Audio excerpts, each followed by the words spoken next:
देखो बच्चों, आज हमारा फिजिक्स में कुछ नया चैप्टर है। अब एक चैप्टर का नाम है अर्धचालक, संधि डायोड एवं ट्रांजिस्टर। ठीक है, ये इस बार जो 12th की क्लास का सिलेबस में ये वाला अंतिम चैप्टर है।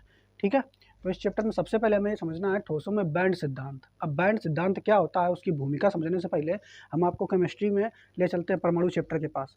वहाँ से आप चीज़ें इसका, क्योंकि बैंड जो ऊर्जा बैंड होता है, ठोसों में जो ऊर्जा बैंड होता है वो क्या होता है, ये समझने के लिए हमको केमिस्ट्री में चलना पड़ेगा, फर्स्ट ईयर वाली। ठीक है, उसको समझना थोड़ी सी बातें। तो सबसे पहले आप ये देखो, आपको ये मालूम है कि मान लो ये कोई भी परमाणु लेते हैं, मान लेते हैं सोडियम ले लेते हैं। क्या लेते हैं? सोडियम। परमाणु क्रमांक 11 होता है, परमाणु भार कितना होता है? 23 होता है, सबको पता है ना। इसके बाद अगर हम बात करेंगे इसकी, कि यहाँ पर इसका नाभिक है, ये नाभिक है, नाभिक के चारों तरफ इसकी कक्षाएं होती हैं ऐसे कक्षाएं, ऐसे पहली कक्षा, दूसरी कक्षा, तीसरी कक्षा, ठीक, ऐसे चौथी कक्षा, ऐसे बना देंगे। केमिस्ट्री में आपको पढ़ाया जाता है कि जो पहली कक्षा होती है, केमिस्ट्री में जो पहली कक्षा है उसको पढ़ाया जाता है, उसको लिख देते हैं कि ये कोष हैं। क्या कह देते हैं? कोष। पढ़ाते हैं क्या केमिस्ट्री में? आपको पढ़े होंगे तो आपने पढ़ा होगा कि ये नाभिक है, नाभिक के चारों तरफ कक्षाएं हैं, और कक्षाओं में जो ये कक्षा है इनको कोष कह देते हैं। क्या कह देते हैं? कोष के अंदर ही होता है उपकोष। क्या होता है? उपकोष। बात समझे? थोड़ा सा नॉलेज आपको केमिस्ट्री का रखना है। तो कोषों को के, यल, यम, यन, ऐसे इससे आगे बढ़ाते हुए इसको प्रदर्शित करते हैं, कोषों को। ठीक है, बात समझ पा रहे हैं? जबकि उपकोष जो होते हैं उसको प्रदर्शित करते हैं, कोष के अंदर उपस्थित होते हैं उपकोष। क्या प्रदर्शित करते हैं? कोष के अंदर कौन उपस्थित होते हैं?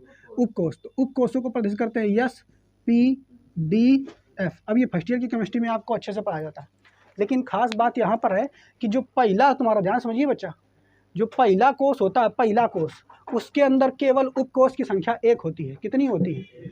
1। यह उपकोष होता है। जैसे अगर हम आपसे कह दें कि बच्चा ये सोडियम है, सोडियम, ध्यान से समझते रहना चीज़ों को। ठीक है, वरना ये बात पल्ले नहीं पड़ेगी, थोड़ा सा कठिन है इसका सिद्धांत। तो हम कहते हैं सोडियम, परमाणु क्रमांक कितना है बच्चा इसका? 11। कितना है? परमाणु क्रमांक 11, परमाणु भार 23। आपसे कह दें कि इसका इलेक्ट्रॉनिक विन्यास लिखिए। कक्षा 11 में आपने अच्छे से इलेक्ट्रॉनिक विन्यास लिखना सीखा है, और कक्षा 9 में भी आपको सिखाया गया, और कोरोना काल में नहीं सीखा है तो कोनो बात नहीं, जो हम बताते हैं वो सुनते रहो आप बस। ठीक है, तो अगर हम कह दें इसका इलेक्ट्रॉनिक विन्यास लिखिए, तो आपको थोड़ा सा बताया जाता है केमिस्ट्री में क्या ऐसे लिखते हैं। 2, कुछ विद्यार्थी ऐसे लिखते हैं 2 के बाद 8 है, 8 के बाद देखो कितने टोटल। देखो इलेक्ट्रॉनिक विन्यास का मतलब पहली कक्षा में कितने इलेक्ट्रॉन आएंगे, तो पहली कक्षा तो यही है ना। तो पहली किसी भी परमाणु की जो पहली कक्षा होती है, पहली कक्षा यानी पहला कोष, उसमें कितने इलेक्ट्रॉन आते हैं? 2। कितने आते हैं? 2। कितने आते हैं? 2। बात समझ पा रहे हो कि नहीं? यानी यहाँ पे पहली कक्षा में कितने आएंगे? 2। दूसरी में कितने अधिकतम आ सकते हैं? अधिकतम कितने आ सकते हैं? 8। दूसरी में कितने आ सकते हैं? 8। तीसरी में भी ऐसे करके 8 होते हैं, फिर 18 ऐसे बढ़ाते चले जाते हैं। ठीक है, 8, 18, 36 ऐसे बढ़ाते हैं आपको। ठीक, तो ये आपको विधान समझना है। लेकिन अगर हम ये आपसे कह दें कि अगर आप इसके इलेक्ट्रॉनिक विन्यास को लिखोगे, किसके इलेक्ट्रॉनिक विन्यास को? सोडियम को, तो 2, 8। अब इसके पास इलेक्ट्रॉन कितने होंगे पहले बताओ? इलेक्ट्रॉन तो 11 होंगे, क्योंकि जितना परमाणु क्रमांक है उतने ही उसके पास प्रोटॉनों की संख्या और उतने ही इलेक्ट्रॉनों की संख्या होगी इसके पास। ठीक है, तो इलेक्ट्रॉनों की संख्या कितनी होगी इसके पास? पहली कक्षा में 2, दूसरी कक्षा में 8, और तीसरी कक्षा में 1, तब मिलाकर के टोटल 11 हो गया कि नहीं? तो यहाँ तीसरी कक्षा में 1 का इलेक्ट्रॉन भरेगा। मेरी बात समझ पा रहे हो? अगर हम इसमें भर करके आपको दिखाएं, जो ये हमने परमाणु बनाया है, तो ये आपका है सोडियम, यहाँ पे बीच में प्रोटॉन होंगे। लेकिन कक्षाओं की अगर बात करेंगे यहाँ पर, तो पहली कक्षा ये है, और इस कक्षा में 2 इलेक्ट्रॉन आएंगे। कितने आएंगे? 2। अगली जो ये कक्षा है दूसरी वाली, इसमें अधिकतम कितने आ जाएंगे? 8। कितने आ जाएंगे? 8। 1, 2, 3, 4, 5, 6, 7 और एक और एकदम 8। टोटल कितने हो गए? 8 और 2 10, और 1 बचेगा, वो तीसरी कक्षा में आ गया। अब बाकी कक्षाएं वो तो खाली रहेंगी ना। बात समझ पा रहे हैं? यानी पहली कक्षा में अधिकतम 2 इलेक्ट्रॉन भर सकते हैं, दूसरे कोष में अधिकतम 8 भर सकते हैं, तीसरे में भी 8, लेकिन तीसरे में 8 आने की चांसेस नहीं है। 1 तो है उसके पास, तो 1 तो रहेगा कि नहीं। अब बाकी और कक्षा में होंगे, लेकिन उस और इलेक्ट्रॉन नहीं कि और कक्षाओं में भर सकें। बात समझ पा रहे हैं? लेकिन इसी इलेक्ट्रॉनिक विन्यास को हम दूसरे रूप में भी लिख सकते हैं। अब वो जो दूसरा इलेक्ट्रॉनिक विन्यास का रूप होता है वो कौन वाला होता है? उपकोष वाला। कौन वाला होता है? उपकोष। तो उसको कैसे लिख सकते हैं? देखो, इसलिए 1s2 कैसे लिखते हैं? 1s2। फिर ये देखो, ये 1s2, ये पहला तुम्हारा क्या है? ये पहला कोष है, ये पहला कक्षा, ठीक, बात समझो। और ये यस का है, उपकोष है वही के अंदर, का है। तो पहला कोष है यानी ये के है, के में कितने उपकोष, एक है उपकोष। ठीक, अब दूसरा देखो, हम इसका और दूसरा अगर रूप लिखेंगे तो 1:2, फिर दूसरा आएगा, अब दूसरा कक्षा आ गई, तो दूसरे कक्षा कोष कहेंगे ना, तो एक नाम मुझे 2s2। यस में केवल 2 ही बढ़ते हैं, यस जो कोष है वहाँ 2 ही बढ़ सकते हैं अधिकतम। ठीक, अब 2s2 के बाद फिर देखो, तो दूसरी जो तुम्हारी कक्षा रहा ये वाली, दूसरी कक्षा में कितने आ सकते हैं, 8। तो ये मात्र 2 उपकोष है, 2s2 और 2p 6 कितने हो जाएंगे। तो देखो ये तुम्हारा दूसरा वाला उपकोष है, दूसरा कोष के बाद कौन आता है, यल। कौन होता है, यल। बात समझ पा रहे हो नहीं। अब फिर तीसरा आएगा, तो तीसरे में कौन है, एक क्या तो और है कि नहीं, तो 3s1 एक क्या आएगा कि नहीं। और एमा उपकोष और भी हैं, 3p भी है, लेकिन भैया ओके आने की जरूरत है नहीं, जब इलेक्ट्रॉन है नहीं तो लिखने का जरूरत है। मेरी बात समझ पा रहे हो नहीं, इतनी बात आपको समझ में आई कि नहीं। देखो ये थोड़ा सा केमिस्ट्री का है, थोड़ा सा कॉम्प्लिकेटेड टॉपिक होता है, जो कि फर्स्ट ईयर में आपको अच्छे से पढ़ाया जाता है, वहाँ पे आप समझोगे आकर के। लेकिन हम आपको क्या बता रहे हैं, हम आपको ठोसे में ऊर्जा बैंड बता रहे हैं, तो ऊर्जा बैंड बताने के लिए थोड़ी सी कहानी आपको बतानी पड़ रही है, ठीक है। बात समझ पा रहे हैं। तो पहले हमने क्या बताया कि ये तुम्हारा सोडियम है, सोडियम का परमाणु बनाया, और ये परमाणु के अंदर ये प्रोटॉन होंगे, मैं इसे लिख दे रहे हैं, प्रोटॉन और कौन होगा, न्यूट्रॉन, 2 लोग होंगे नाभिक के अंदर, प्रोटॉन और न्यूट्रॉन। पहली कक्षा जो है, दूसरी कक्षा, तीसरी कक्षा, चौथी कक्षा, ये सब क्या है, कोष है, ये सब क्या है, कोष है, क्या है, कोष। और जो केमिस्ट्री में फर्स्ट ईयर में आप पढ़ते हो, तो कोष के आधार पर आपको क्वांटम संख्याएं पढ़ाई जाती हैं। क्या पढ़ाई जाती हैं, क्वांटम संख्या। क्या पढ़ाई जाती हैं, क्वांटम। तो क्वांटम संख्या 4 प्रकार की होती है, कितने प्रकार की होती हैं, 4 प्रकार की। तो जो पहली प्रकार की क्वांटम संख्या होती है उसे कहते हैं मुख्य क्वांटम संख्या। क्या कहते हैं, मुख्य क्वांटम संख्या। और जो मुख्य क्वांटम संख्या होती है वो कोषों को प्रदर्शित करती है। किसको प्रदर्शित करती है, मेरी बात को सुनते रहो आप लोग, ठीक है। तो पहली जो क्वांटम संख्या किसको प्रदर्शित करती है, कोष को। तो कोष कौन है, यही तो कोष है, पहला कोष, दूसरा कोष, तीसरा कोष। बात समझ पाए, क्लियर। अच्छा ठीक है, ये तो कहानी हमने आपको बता दी, ठीक। अब अच्छा एक चीज़ देखो, तो ये तुम्हारा क्या हो गया, ये बच्चा क्या हो गया, ये इसका इलेक्ट्रॉनिक विन्यास हो गया, ठीक। ये तुम्हारे कोष हैं, ये कोष हैं KLM, इसके बाद ना इसे आगे बढ़ते चले जाते हैं। और उपकोष कौन होता है, SPDF, ये होते हैं, ठीक है, क्लियर। इनकी आकृति वगैरह सब आपको फर्स्ट ईयर में सिखाई जाती है, कैसी आकृति होती है, कैसे होते हैं, ठीक। बात समझ पाए। अच्छा अब एक चीज़ और देखो, यहाँ समझिए। अब ये तुम्हारा जो परमाणु है, इस परमाणु में अगर आप ध्यान से देखोगे, ध्यान समझना, इस परमाणु में अगर आप ध्यान से देखोगे तो ये सबसे बाहरी इलेक्ट्रॉन है, ये वाला सबसे बाहरी इलेक्ट्रॉन है ना। हम आपसे कह दें कि बताओ ये 2 इलेक्ट्रॉन, ये पूरे 8 इलेक्ट्रॉन और एक यो बाहरी इलेक्ट्रॉन, इन सभी इलेक्ट्रॉनों में अगर आपके पास ऐसा कुछ दे दिया जाए कि इनमें से तुम्हें एक को बाहर निकालना है, तो कौन इलेक्ट्रॉन का तुम बड़ी आसानी से बाहर निकाल सकते हो, सबसे बाहर वाले को निकाल सकते हो। क्या है कि मारे इनको देखो, जो ये तो सबसे पास में है नाभिक के, और नाभिक के पास तो नाभिक इनका पकड़ के रखा थी एकदम, कैसे करके रखा थी, पकड़ के एकदम अपने पास जकड़ के रखा थी। तो जब कोई चीज़ ऐसे पकड़ के तुम रखियो ना, तो वह चीज़ तुम्हारे कारण स्थित हुई है। कैसे हुई है, स्थित। मैं इस बात समझ रहे हो, जैसे तुम लोग अभी इस समय स्थिर हो, काहे के मारे, हमारे मारे, क्योंकि हम स्थिर करें, तुम्हें पढ़ा रहे हैं, तुम इस समय स्थिर हो, तुम्हारे अंदर कौन ऊर्जा, स्थिर ऊर्जा। ऐसे ही जो तुम्हारे देख रहे हो ना, ये नाभिक इन इलेक्ट्रॉनों का आकर्षित करके रखा थी, पकड़ करके रखा थी, तो इसलिए ये स्थिर हैं। इसलिए इनके पास स्थिर ऊर्जा भी होती है। कौन ऊर्जा होती है, तो इलेक्ट्रॉनों के पास स्थितिज ऊर्जा होती है कि नहीं, स्थिर ऊर्जा बोला, स्थितिज ऊर्जा होती है कि नहीं, बिल्कुल होती है। लेकिन स्थितिज ऊर्जा तो है, लेकिन देखो ये है तो अपने ही कक्षा में, यानी अपनी कक्षा में, बाहर दूसरी कौन कक्षा में नहीं जा रहे हैं, लेकिन कक्षाएं में वे अपन घूमो करते हैं, इधर उधर अपने पूरे घर में घूम रहे हैं, तो घूम भी रहे हैं और स्थित भी हैं। तो जब घूमिए, कोई भी चीज़ चल रही हुई है तो चलने के कारण उसके पास स्थिति गतिज ऊर्जा हुई है कि नहीं। जब कोई चीज़ गतिमान हो जाए, इसे गतिमान, तो अगर गतिमान हो जाए तो उसके पास गतिज ऊर्जा भी होगी। आप ऐसे समझिए, जैसे आपका ये घर है, इस कमरे में आप क्या कर रहे हो, इधर से इधर चक्कर लगा रहे हो, इस चक्कर लगा रहे हो इसे, हैं। तो इस समय अगर हम कहीं दिन घर के सापेक्ष आप स्थिर हो, कैसे हो, स्थिर। कहा कि घर से तो बाहर नहीं गए हो, तो घर की तुलना में आप स्थिर हो, लेकिन आप चल रहे हो घर के अंदर, तो आपके पास स्थितिज ऊर्जा भी है और गतिज ऊर्जा भी है। मेरी बात समझ पा रहे हैं नहीं। इसे हम यहाँ पे ये समझेंगे कि इलेक्ट्रॉन जो है, इनके पास ऊर्जा पक्का रहती है कि नहीं, बताओ रहती है कि नहीं, बिल्कुल ऊर्जा रहती है। स्थितिज ऊर्जा और गतिज, दोनों प्रकार की ऊर्जा इसके पास, इलेक्ट्रॉन के पास रहती है। मेरी बात समझ पाए, ठीक। तो एक चीज़ और देखो, हमने आपको बताया था, आपको शायद याद हो, कि जैसे ये तुम्हारे कोष हैं KLM, ठीक है। तो मैं ये जानना चाहो कि कौनों भी कक्षा वाला इलेक्ट्रॉन, चाहे यो वाला, चाहे यो वाला, यो पूरे वाली कक्षा वाला इलेक्ट्रॉन, एक के पास ऊर्जा कितनी हुई है। मेरी बात समझ पा, थोड़ी सी कहानी देखो, केमिस्ट्री है ये पूरी केमिस्ट्री, फर्स्ट ईयर की केमिस्ट्री का जो बेसिक है थोड़ा कठिन है। अगर आप लोग सही से पहले पढ़ के आते तो उतना कठिन नहीं लगता, ये सब नॉर्मल चीज़ें बता रहे हैं आपका, ठीक है। तो हम अगर ये कह दें कि यूँ बताओ तुम, यूँ तो ठीक है बता देनी स्थिति ऊर्जा हुई है, क्या बता देनी कि स्थिति ऊर्जा हुई है, लेकिन हम अगर आपसे यूँ कह दें कि यूँ बताओ भाई ये एक है जो यो इलेक्ट्रॉन घूम रहे हैं, एक ही स्थिति ऊर्जा कितनी हुई है, एक हम कैसे निकाल सकते हैं। तो आपका शायद याद होगा हमने इसके लिए आपको एक फार्मूला बताया था, ठीक है, समझ रहे हो कि नहीं। इसका फार्मूला देखो होता है En बराबर, यानी कौनो भी कोष में जो इलेक्ट्रॉन घूम रहा हो कि स्थिति ऊर्जा अगर ज्ञात करना है, नहीं होगी ऊर्जा ज्ञात करना है, तो क्या फार्मूला होती En बराबर माइनस का 13.6 Z square N capital Z square बटे एन स्क्वायर, ठीक है। ये तुम्हें फार्मूला जो हमने कहाँ पढ़ाया था बच्चा, याद है किसी को, जब हमने आपको श्रेणियाँ पढ़ाई थी, क्या पढ़ाई थी, श्रेणियाँ, ठीक है, नहीं याद समझ पाए। देखो सुनो फिर से मेरी बात, अगर हम यूँ कह दें कि किसी भी परमाणु का कक्षाओं में जो इलेक्ट्रॉन घूम रहे हैं, हम ये कह दें सोडियम परमाणु का दूसरी कक्षा में उपस्थित को जो इलेक्ट्रॉन है ओके पास बताओ कितनी ऊर्जा हुई, ओके पास कितनी ऊर्जा हुई है।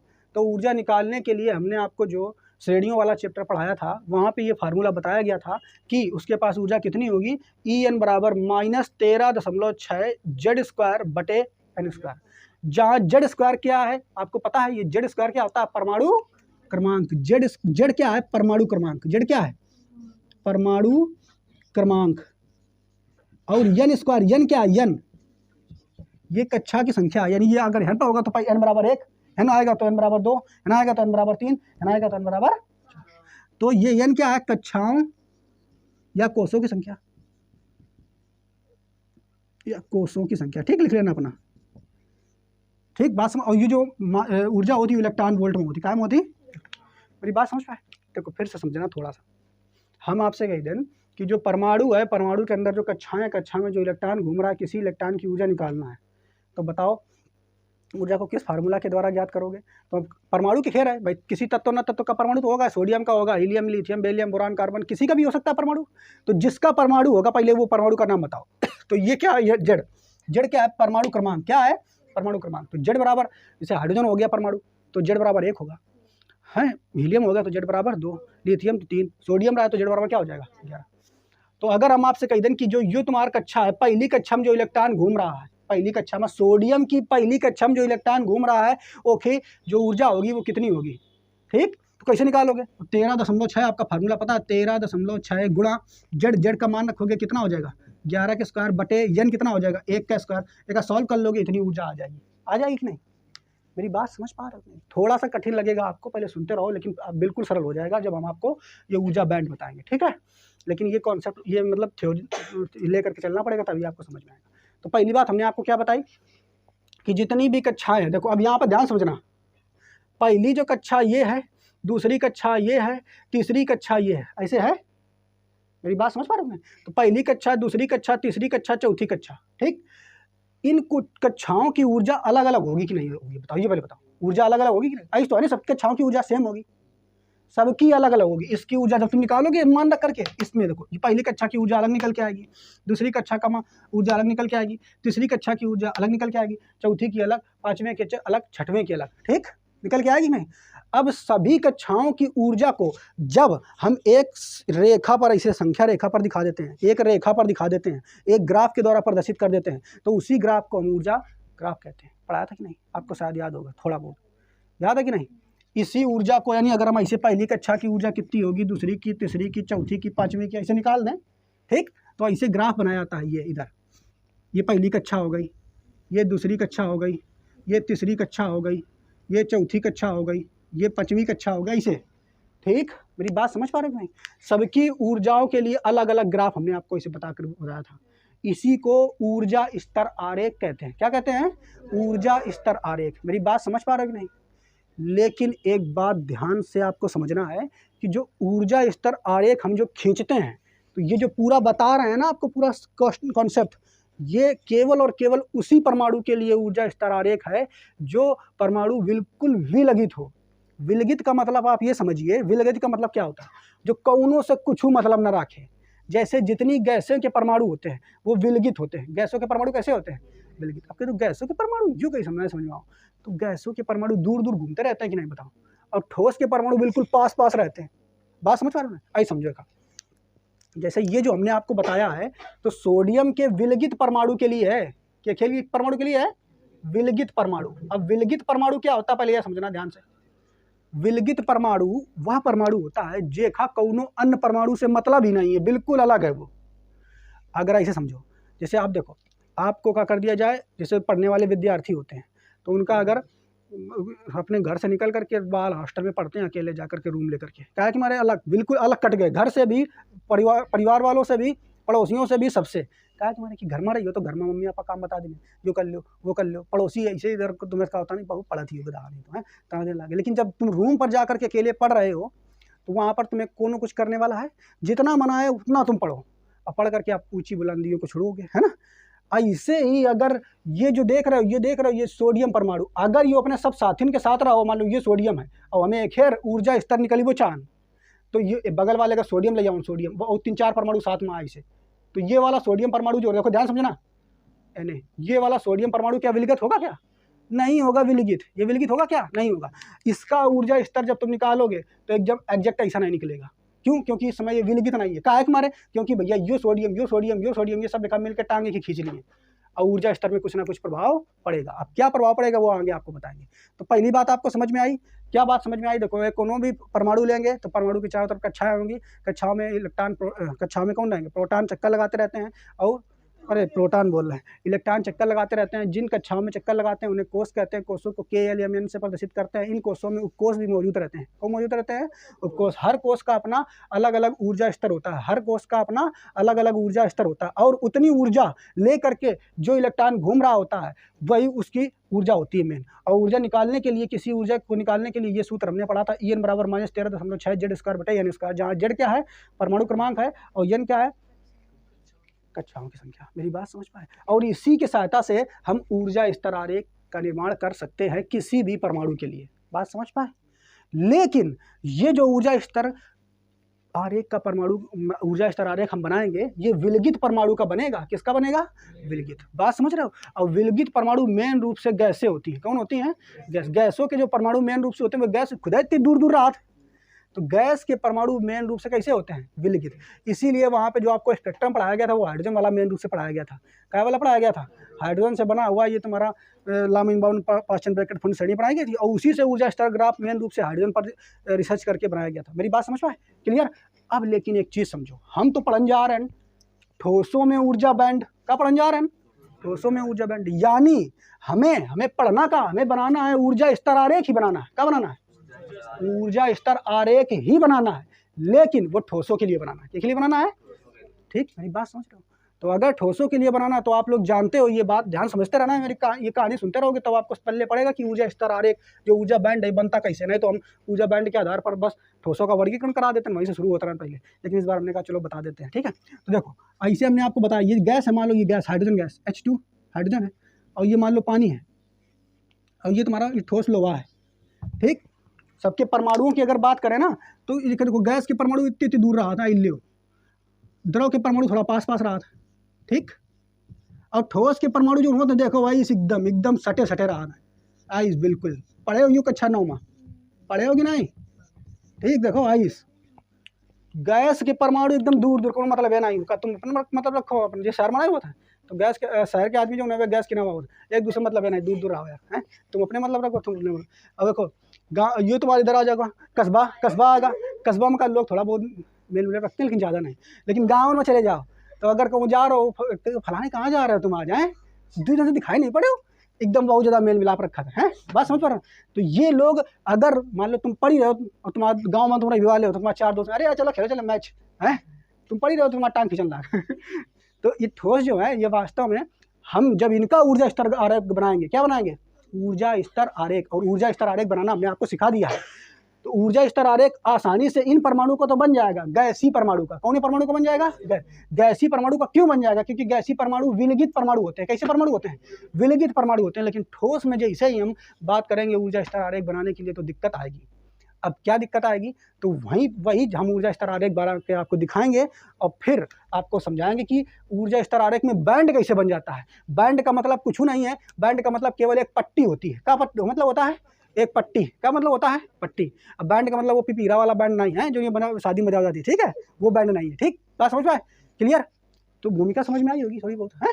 ये भूमिका उनका ये वैसे आएगा नहीं, हमने समझाने के लिए बता दिया। अब ऊर्जा बैंड किस तरीके से वो हम आपको समझा देते हैं। तो चाहो तो आप इसमें थोड़ा बहुत हम दिखा देते हैं, उसको लिख लो और फिर हम आपको ऊर्जा बैंड बताते हैं। ठीक है, तो जितनी बातें हमने आपको बताई अब यहाँ पर हम इनको लिख दिए हैं। ठीक है, पहले हमने आपको बताया ठोसों में ऊर्जा बैंड में थोड़ी सी भूमिका बताई है। इसमें क्या लिखा है? किसी भी तत्व के परमाणु में नाभिक, किसी भी तत्व के परमाणु के में क्या क्या होता है? नाभिक होता है और उसके चारों तरफ कक्षाएं होती हैं, और नाभिक में प्रोटॉन और न्यूट्रॉन होते हैं, जबकि कक्षाओं यानी कोषों में इलेक्ट्रॉन उपस्थित रहते हैं।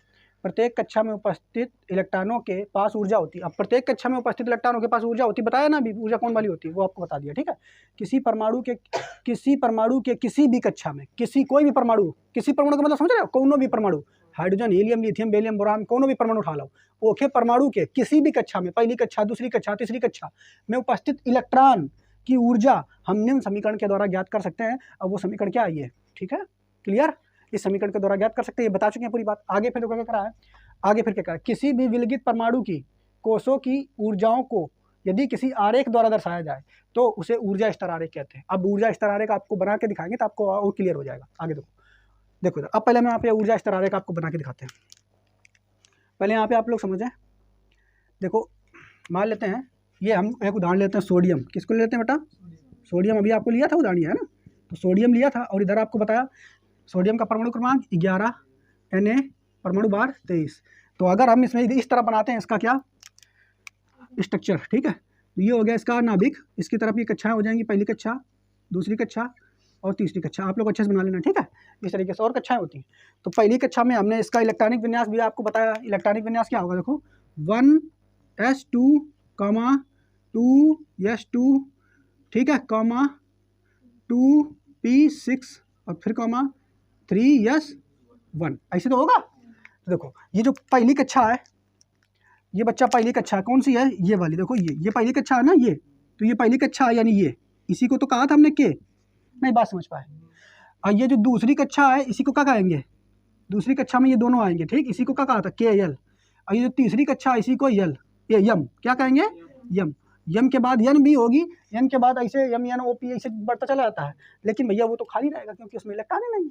अब देखो, तो जो तुम्हारा यस है, ये पी है, एस पी डी एफ, ये उपकोष होते हैं। क्या होते हैं? उपकोष। अब देखो ये जो पहली कक्षा है, पहली कक्षा में देखो ध्यान समझना, कितने इलेक्ट्रॉन आएंगे? 2। पहली कक्षा में कितने आएंगे? 2। दूसरी कक्षा में कितने आएंगे? 8। 1 2 3 4 5 6 7 8 और तीसरी कक्षा में केवल एक आएगा। अब एक बात और समझो, सभी कक्षा, अगर हम इस कक्षा की बात करेंगे, पहली कक्षा या पहला कोष, दूसरी कक्षा या तीसरा कोष, सबकी ऊर्जा अलग अलग होगा, सबकी ऊर्जा फिक्स होती है।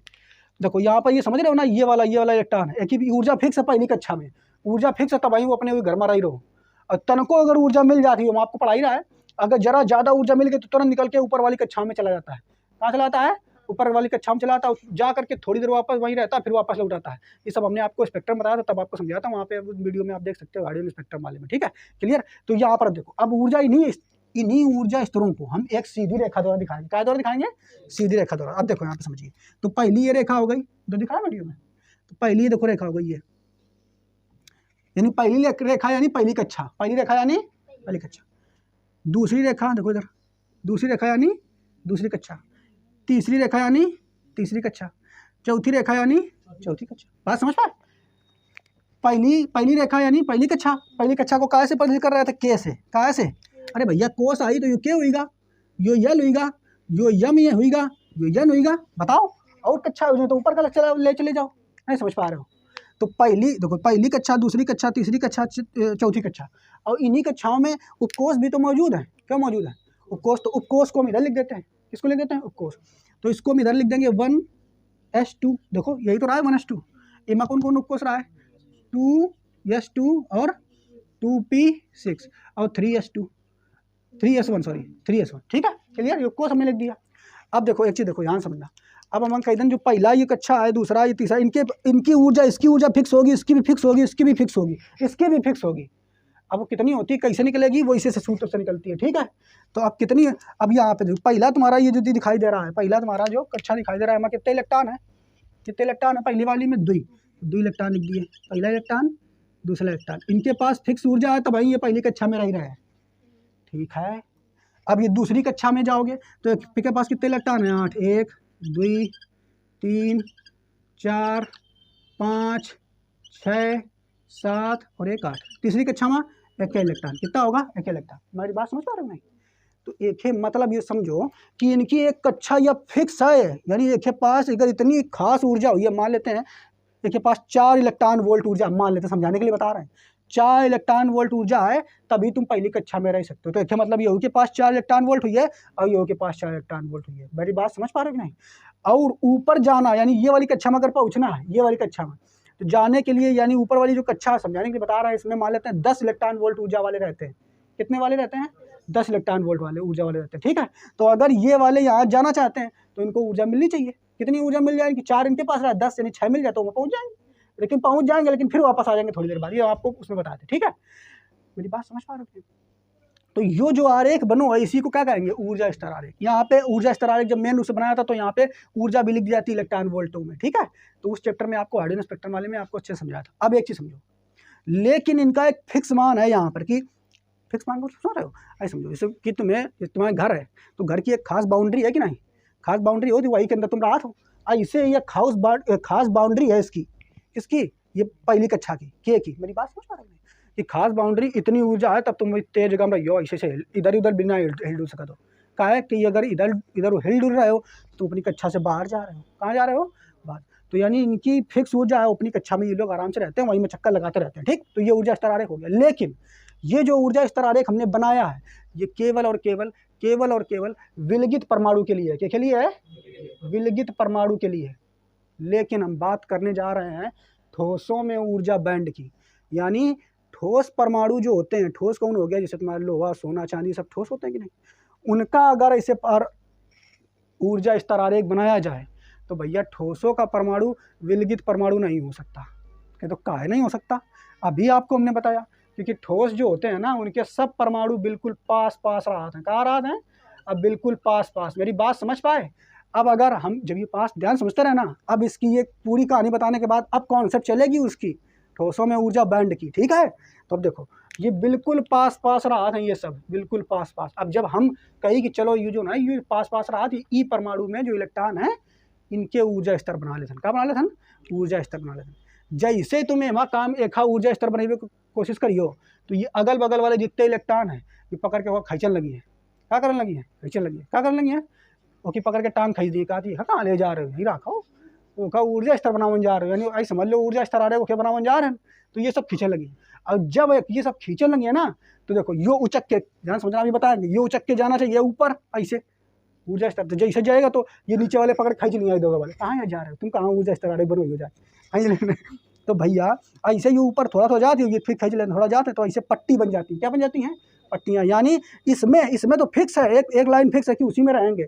लेकिन जब ठोसों का ऊर्जा स्तर आरेख बनाएंगे तो वहाँ पर ये जो पट्टियाँ होती हैं, इससे क्षैतिज रेखाएं जो होती हैं, वो एक नहीं 2 3 तक ऐसे बन जाती हैं। और जो वही 3 4 रेखाएं हो जाएंगी, उन्हीं को कहते हैं ठोसों में ऊर्जा बैंड। क्या कहते हैं? समझ में आओ कि नहीं? ठीक है, तो इसको और अच्छे से आपको समझाते हैं ताकि ये पूरा टॉपिक क्लियर हो जाए। ठीक, क्लियर? एक हम मिटा देना, आगे बता दें ठोसों में ऊर्जा बैंड वाला कैसे होता है।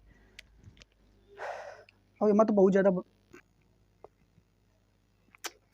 देखो बच्चा, तो अब ये देखो, अब हम यहाँ पे आपको डायरेक्ट ले चलते हैं किस पे, कि ऊर्जा बैंड होते क्या है वास्तव में।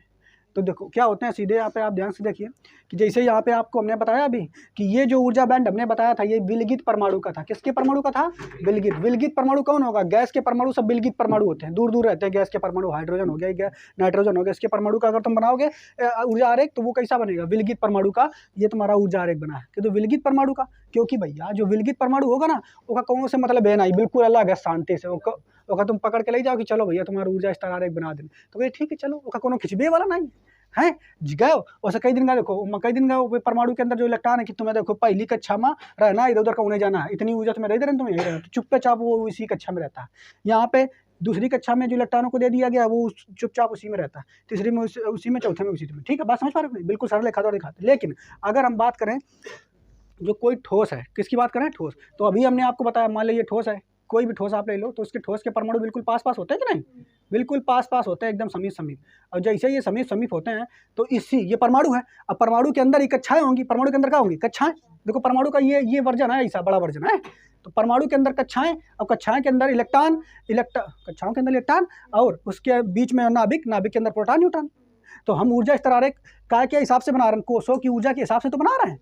तो भैया जैसे ही तुम कहो कि ठोस के हम का करीबे ऊर्जा स्तर आरेख बनेबे, किसी ठोस के परमाणु के ऊर्जा स्तर आरेख बनेबे, तो जैसे ही तुमने सोचा, तो तुमने सोचा कि चलो इसका बना लेते हैं। तो होता क्या है, इसकी जो ऊर्जा स्तर होती है, तो देखो ये वाला इसका अगर बनाना चाह रहे हो तो ये पास में एक यू इलेक्ट्रॉन है, एक यू इलेक्ट्रॉन बोल रहे हैं, एक यू परमाणु, एक यू परमाणु, इधर उधर बहुत सारे परमाणु होंगे नहीं, बिल्कुल पास पास होता है, बिल्कुल पास पास होता है। और आपको याद रखना है कि ब्रह्मांड में जितनी चीजें हैं वो सभी एक दूसरे को खींच रही हैं। उसे क्या कहते हैं? गुरुत्वीय बल। किस, कौन बल?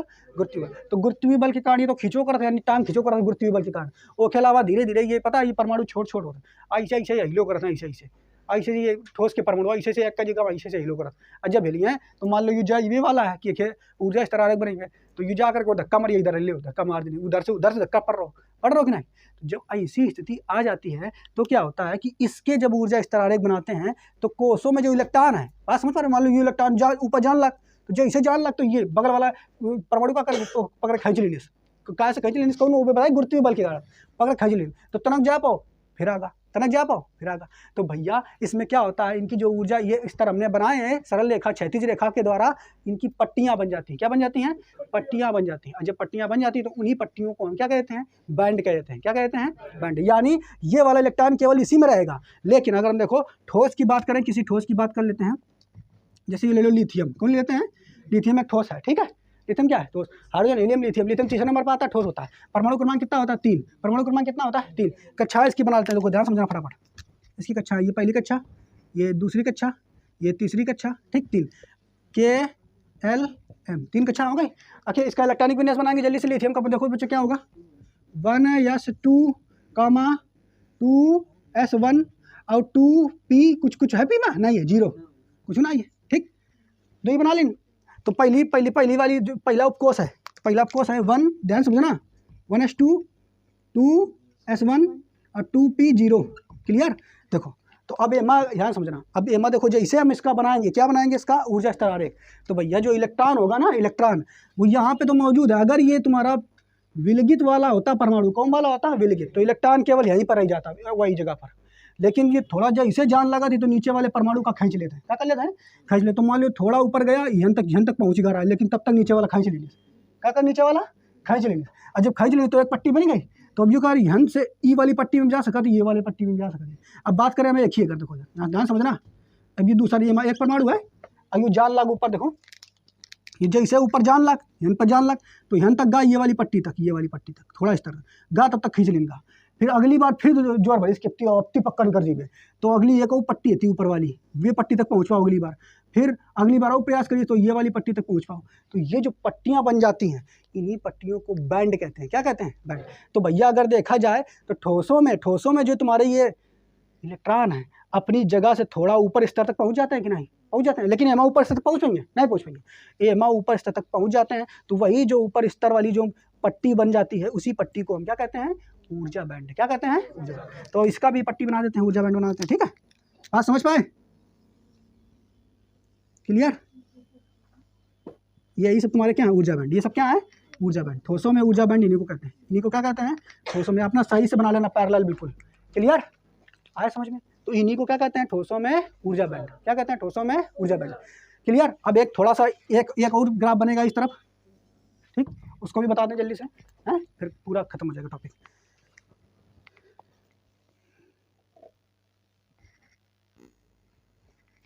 अब देखो इधर बच्चा, इसको हम ऐसे अगर बना दें, यही कक्षाएं, तीनों कक्षाएं खींच दे रहे हैं, पहली, दूसरी और तीसरी।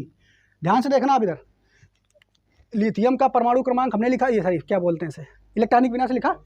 तो पहली कक्षा तो पूरी भरी है, पहली कक्षा पूरी भरी है। का दूसरी कक्षा पूरी भरी है? का दूसरी कक्षा पूरी भरी है? खातिर कितने इलेक्ट्रॉन चाहिए? 8। कितने चाहिए 8 है, कितना 1 है। तो दूसरी कक्षा पूरी नहीं भरी है, दूसरी कक्षा आधी भरी। कैसी भरी है? तीसरी कक्षा कैसे है? भरी ना, ये मतलब बिल्कुल है खाली। तो कक्षाएं इस हिसाब से 3 प्रकार की हो गई, एक पूर्ण भरी, एक अर्ध भरी और एक अपूर्ण कह दो, ठीक है। ये वाली हो गई पूर्ण भरी, एक अर्ध भरी और ये अपूर्ण कक्षा, ठीक है। 3 प्रकार की कक्षाएं होंगी कि नहीं? तो अगर ध्यान से हम कई दिन बच्चा यही का इन कक्षाओं का फिर बना दें तो KLM बना लो फट गई से KLM। तो यह वाली जो कक्षा हुई है पहली वाली, यह कक्षा कैसी हुई? पूर्ण भरी। पहली कक्षा कैसी हुई? पूर्ण भरी। तो ऐसे बना करके हम ऐसे बना दिए 2 इलेक्ट्रॉन और एम इधर लिख देना पूर्ण भरी। क्या लिख देना है? पूर्ण भरी। और ये दूसरी वाली कक्षा जो है, दूसरी वाली कक्षा ये माँ एक ऊपर डॉटेज करके ऐसी लाइन खींच देना है। क्या लाइन खींच देना है? क्योंकि भैया यही तो स्पेक्ट्रम आई, ठीक। लेकिन यह वाली या तो पूर्ण भरी रही है तो आधी भरी है। कैसे या आधी भरी? तो हमारे क्या इलेक्ट्रॉन उपस्थित है, और अगर 8 होते तो यह पूर्ण भरी हो जाती। तो यह वाली अर्ध भरी है। कैसी है यह? अर्ध भरी। अब वह वाली बिल्कुल खाली है तो हमारे इसे बिल्कुल लाइन खींच देना है, रिक्त कक्षा, ठीक है। या रिक्त या पूर्ण जो भी लिख देना है लिख दो आप, ठीक। बात समझ पाए? क्लियर? तो ये हीलियम के लिए 2 ग्राफ आपको बना के बता दिया हमने, ठीक है। क्लियर? या इसको कह देते हैं रिक्त ऊर्जा स्तर कह देते हैं। क्या कहते हैं? रिक्त ऊर्जा का स्तर। ये आधी भरी, ये पूर्ण भरी, ठीक है। क्लियर? इतना समझ में आया कि नहीं? तो बैंड ये तो पढ़ा दिया, बता दिया कि नहीं? पढ़ दिया कि नहीं? चलो पढ़ देते हैं इसको। देखो क्या लिखा है, अभी तक हमने विलगित परमाणुओं के लिए ऊर्जा स्तर पर विचार किया है। विलगित परमाणु के लिए ऊर्जा स्तर पर विचार किया है, परंतु जब हम किसी ठोस के ऊर्जा स्तर पर विचार करेंगे, किसी ठोस परमाणु के ऊर्जा स्तर पर विचार करेंगे तो पाएंगे कि ठोसों के परमाणु अत्यंत निकट होते हैं। ठोसों के परमाणु बिल्कुल निकट होते हैं, पास होते हैं। अब जब ये पास होते हैं तो भैया सब परमाणु एक दूसरे का खिंचवे पर लगे रहा। बात समझ रहे कि नहीं? अब खिंचवे पर लगा जा रहा, कोनो भी व्यक्ति कुछ अलग करना चाहेगा तो पकड़ के टांग खींच लेता है, ये हमारे ऊर्जा बैंड बन जाती है। अब टांग खींच लेते तो नया कॉन्सेप्ट आ गया, ठीक। आगे देखो, जो कि एक दूसरे पर प्रभाव डालते हैं, कौन प्रभाव के कारण? गुरुत्वीय बल के कारण, ठीक है। आगे देखो, जिससे ठोसों के ऊर्जा स्तर की रेखाएं, किसी कक्षा पर अध्यारोपित होती है। अध्यारोपित का मतलब होता है मिल जाना। जो रेखाएं हैं वो ये पहले यहाँ तक रहा है, ये मत देखो, यहाँ तक रहा है। अध्यारोपित का मतलब होता है मिल जाना, तो ऊपर तक पहुंच गए, फिर आगे नीचे, फिर ऊपर तक, फिर नीचे तक, तो अध्यारोपित होती है, ठीक है। मिल जाती है। अध्यारोपित का मतलब होता है मिलना होती है, जिससे ठोसों के ऊर्जा स्तर आरेख में एक पट्टी बन जाती है। ऊर्जा स्तर आरेख में क्या बन जाती है? एक पट्टी बन जाती है, जिसे ठोसों में ऊर्जा बैंड कहते हैं। ठोसों में क्या कहते हैं? ऊर्जा बैंड कहते हैं। ऊर्जा बैंड बता दिया। और कक्षाएं कितने प्रकार की होती हैं? 3 प्रकार की। इस हिसाब से कक्षाएं कितने प्रकार की? 3। एक पूर्ण भरी, अर्ध भरी और रिक्त कक्षा, ठीक है। अब इसी पर आधारित कल हम आपको नया चीज़ पढ़ाएंगे कि ठोसों में ऊर्जा बैंड के आधार पर, ठीक, ठोस कितने प्रकार के होते हैं, कल ये पढ़ाएंगे, ठीक है। उम्मीद है ये वाला समझ में आया होगा, नोट कर लो।